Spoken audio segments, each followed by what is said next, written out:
xalq shoiri Rahmatullo Otaqo'zi o'g'li Uyg'un 1905-yil 14-mayda Qozog'iston Respublikasi Jambul viloyatining Makri qishlog'ida xizmatchi oilasida dunyoga kelgan. Uyg'un 1927-yil Samarqanddagi Pedagogika akademiyasiga o'qishga kirib, Mirtemir, Hamid Olimjon, Amin Umariy, Hasan Po'latlar bilan tanishadi.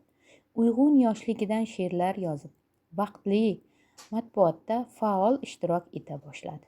1929-yili shoirning Bahor quvonchlari nomli birinchi she'rlar to'plami chop etildi. 30-yillarda uning ikkinchi kitob Quyosh o'lkasi, She'rlar, Muhabbat kabi yangi she'riy to'plamlari, bir qator hikoya va dostonlari bosilib chiqdi. Uyg'un she'riyati markazida bahor, muhabbat, vatan, tinchlik, do'stlik mavzulari turadi. Dastlabki she'riy to'plamining Bahor quvonchlari deb atalishi ham bejiz emas. Vatan, ona so'zi naqadar aziz deb boshlanuvchi Vatan nomli she'ri o'zbek she'riyatidagi ona vatan haqidagi eng yaxshi asarlar sirasiga kiradi.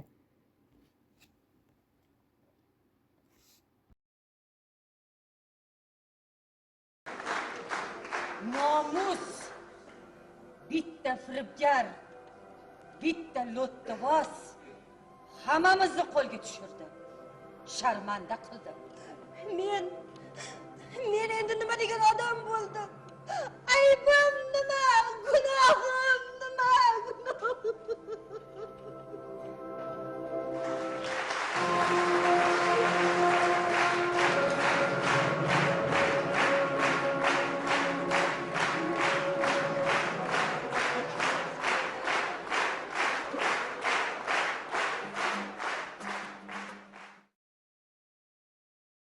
O'zbekiston xalq shoiri Uyg'un 1990-yilning fevral oyida 85 yoshida vafot etgan.